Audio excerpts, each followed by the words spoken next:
कोई पार्टी के भी हो सकते हैं, जिनसे मतलब जिनको रंजिश थी के भी आगे बढ़ रही है।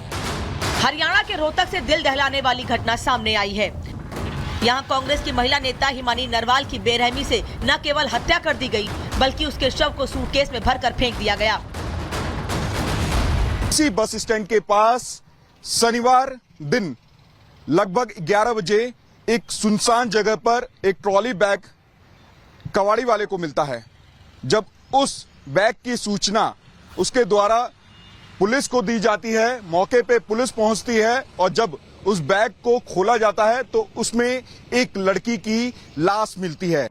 हिमानी नरवाल की लाश रोहतक के सांपला बस अड्डे के पास नीले रंग के बंद सूटकेस में मिली। कुछ राहगीरों ने सूटकेस को बस स्टैंड पर देखा तो रोहतक पुलिस को इसकी सूचना दी गई। सूटकेस में बंद कांग्रेस नेता हिमानी नरवाल का शव नीला पड़ चुका था, चेहरे पर खून लगा मिला। अंदाजा लगाया जा रहा है कि काफी क्रूरता से महिला कांग्रेस नेता हिमानी नरवाल को पहले पीटा गया और इसके बाद दुपट्टे से उसका गला घोंट दिया गया। सूटकेस के अंदर से एक काले रंग का दुपट्टा भी मिला है। हालांकि मौके पे पुलिस पहुंचती है, फॉरेंसिक की टीम पहुंचती है और जब जांच किया जाता है तो अंदर में एक महिला की लाश मिलती है। हालांकि ये भी कहा जा रहा है कि जब पुलिस ने जांच की और जांच में ये देखा कि उन नेत्री के गले में एक दुपट्टा बंधा हुआ है और उनके नाक से ब्लड निकला हुआ है। हो ना हो किसी के द्वारा उनकी हत्या करके उनके लाश को इस बैग में छुपाया गया है। बताया जा रहा है कि हिमानी 2-3 दिनों से परिजनों के संपर्क में नहीं थी। 27 फरवरी को हिमानी ने अपनी मां से बात की थी। हिमानी की हत्या किसने और क्यों की? परिजन जो सवाल पूछ रहे हैं वे हैरान करने वाले हैं। हरियाणा सरकार का भी मतलब तो कुछ कर्तव्य बनता है। चलो मैं कांग्रेस पार्टी से तो भाई उससे जुड़ी हुई थी तो हरियाणा की बेटी, हरियाणा के कल्चर को भी सपोर्ट करती थी, वैसे भी हरियाणा की बेटी थी। मतलब पार्टी मायने नहीं रखती, मतलब थी तो मतलब इसी हरियाणा की बेटी। वो भारत जोड़ो यात्रा में लाल चौक तक गई है, वो साथ में रही है, 6 स्टेटों में रही है, 6 स्टेटों तक, और फिर भारत जोड़ो यात्रा में आगे भी गई है वो। तो क्या कांग्रेस के नेता यहाँ पहुंचे? कोई नेता पहुंचा? एक भी नहीं, अब तक एक भी नहीं आया हुआ है। मुझे तो ऐसा ही लग रहा है कि कोई पार्टी का ही मेंबर है, सच्ची बताऊं तो, कि किसी पार्टी के मेंबर ने किया हुआ है। हिमानी रोहतक में कांग्रेस की सक्रिय कार्यकर्ता थी। भारत जोड़ो यात्रा के दौरान राहुल गांधी के साथ उनकी तस्वीरें भी सामने आईं। पूर्व सीएम भूपेंद्र सिंह हुड्डा ने हत्या मामले की उच्च स्तरीय जांच की मांग की है। कांग्रेस की कार्यकर्ता थी, पार्टी अंदर है बाहर है, जो भी दोषी है उसको कड़ी से कड़ी सजा मिलनी चाहिए, यही मैंने कहा है और ये होना भी यही चाहिए। किसी बात हुई मेरी, वो उम्मीद कर रहे हैं कि शाम तक कोई ना कोई सुराग मिल जाएगा। अंदेशा जताया जा रहा है कि हिमानी की हत्या गला घोट कर की गई है। हालांकि हिमानी की हत्या कितनी बेरहमी से की गई, इसका पता तो पोस्टमार्टम रिपोर्ट आने के बाद ही लग सकेगा। फिलहाल मामले में पुलिस ने जांच तेज कर दी है। अज्ञात हत्यारे के खिलाफ केस दर्ज कर लिया गया है। वहीं हत्या की गुत्थी सुलझाने के लिए पुलिस की 5 टीमों का गठन किया गया है। हिमानी के घर और आसपास के सीसीटीवी कैमरों को खंगाला जा रहा है। साइबर टीम उनके सोशल मीडिया अकाउंट्स को भी खंगाल रही है ताकि हत्यारे तक पहुँचने का कोई सुराग मिल सके। टीमें लगातार लगी हुई हैं। कल से ही जब से सूचना हमारे पास आई थी उसी टाइम से पूरा प्रशासन अलर्ट है और जो भी साइंटिफिक एविडेंस हमारे पास आए हैं और जो भी साइंटिफिक एविडेंस मिलेंगे उनके आधार पर नियमानुसार कार्रवाई की जाएगी। हत्या का मुकदमा हमने दर्ज कर रखा। साथ ही रोहतक पुलिस रास्ते पर लगे कैमरों की जांच भी कर रही है ताकि सूटकेस रखी संदिग्ध गाड़ी की पहचान की जा सके।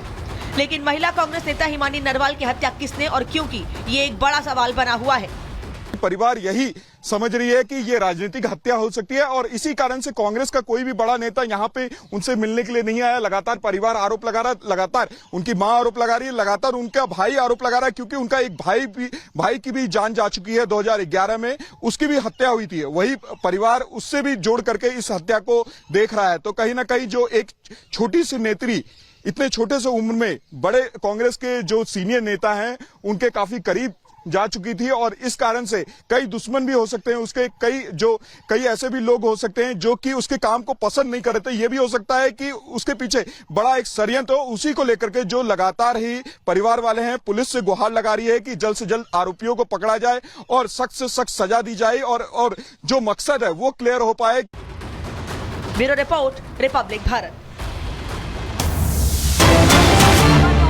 मामले में एसआईटी का गठन किया गया है। हिमानी नरवाल हत्या केस की जांच करेगी स्पेशल इन्वेस्टिगेशन टीम। एसआईटी में एक डीएसपी, एसएचओ सांपला शामिल, चौकी इंचार्ज एसआई नरेंद्र भी एसआईटी में शामिल। तो ये जो है 3 लोगों के 3 बड़े जो लोग हैं वो रहेंगे। इसके अलावा जांच पड़ताल चल रही है। लोमस हमारे संवाददाता इस खबर पर जुड़ गए हैं। लोमस, जरा ये बताइए, परिवार के आरोप काफी गंभीर और संगीन है, कांग्रेस नेताओं पर वो आरोप लगा रहे हैं। इससे पहले उनका कहना है कि हिमानी नरवाल के भाई को भी प्रताड़ित किया गया था, उसको लेकर क्या जानकारी है और कैसे जांच पड़ताल का सिलसिला आगे बढ़ रहा है? क्योंकि हिमानी नरवाल राजनीति में धीरे धीरे आगे बढ़ रही थी, राहुल गांधी के साथ भी उनकी तस्वीर देखी गई, फिर कांग्रेस नेता इंसाफ की मांग क्यों नहीं कर रहे हैं? बिल्कुल, आपको मैं जानकारी दे दूं, जिस तरीके से हिमानी की हत्या हुई है और हत्या करके उसके शव को ठिकाना लगाया गया है, कई बड़े सवाल खड़े होते हैं कि हिमानी की हत्या के पीछे कौन लोग शामिल थे। हालांकि जो परिवार कह रहा है, वो परिवार ये आरोप लगाता है, वो दिख रहा है कि वो राजनीतिक हत्या भी हो सकती है। लेकिन जो कांग्रेस के नेता हिमानी के परिवार वालों से मिलने के लिए पहुंचे थे, उन्होंने कहा कि ऐसा कुछ नहीं है, कांग्रेस पार्टी पूरी तरीके से उनके साथ है। अगर कोई हत्यारोपी निकल के सामने आता है, उसको सख्त से सख्त सजा कांग्रेस पार्टी भी दिलवाएगी। और आपने देखा कि किस तरीके से जो हिमानी की माता हैं और जो उनके भाई हैं, वो लगातार ही आरोप लगाते हुए दिख रहे हैं। लेकिन आपको एक बात समझना होगा, जिस तरीके से हरियाणा पुलिस काम कर रही है, आपने देखा कि हरियाणा पुलिस ने एसआईटी का निर्माण कर दिया और साथ ही 4 टीमें इस पूरी घटनाक्रम को लेकर के जांच करते हुए दिख रही है। 4 टीमों का निर्माण किया गया है। 4 टीमें अलग अलग दिशा में अलग अलग चीजों पर वो अपनी जांच को आगे बढ़ा रहे हैं। जांच का दायरा लगातार बढ़ा जा रहा है और जो हरियाणा और जल्द से जल्द ये गुत्थी सुलझनी चाहिए, क्योंकि लगातार जो सवाल उलझते जा रहे हैं वो परिवार के साथ साथ बाकी लोगों को भी परेशान कर रहे हैं। 3 सदस्यीय टीम का गठन हो चुका है जो कि एसआईटी के अंतर आते हैं और ऐसे में अब यहां से जांच और बारीकी से आगे बढ़ रही है। लोमा साहब का बहुत शुक्रिया हमें महत्वपूर्ण जानकारी देने के लिए। और यहीं से अब आगे चलेंगे और अगली बड़ी खबर बताएंगे अपने दर्शकों को राजधानी दिल्ली से। दरअसल राजधानी दिल्ली में देखिए एक बड़ा तोहफा महिलाओं को मिलने जा रहा है। 8 मार्च की तारीख, आपको बता दूं, महिला दिवस का दिन होता है और ऐसे में दिल्ली सरकार ने वादा किया था कि अगर बीजेपी दिल्ली में सरकार बनाती है तो महिलाओं के खाते में 2500 रुपए की धनराशि जाएगी। और नवनिर्वाचित सरकार ने जो कहा है उसको पूरा किया। अभी सिर्फ 10 ही दिन हुए सरकार को बने हुए।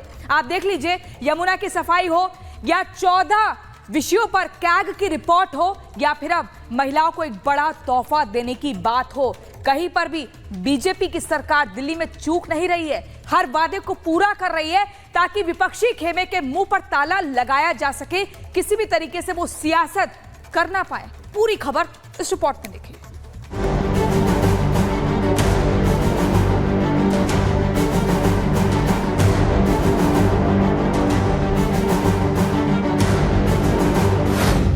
महिला दिवस पर बड़ा तोहफा, दिल्ली वालों को मिलेगा 2500 रुपए। 8 मार्च से महिला सम्मान लागू, सवाल उठने वालों का मुंह बंद।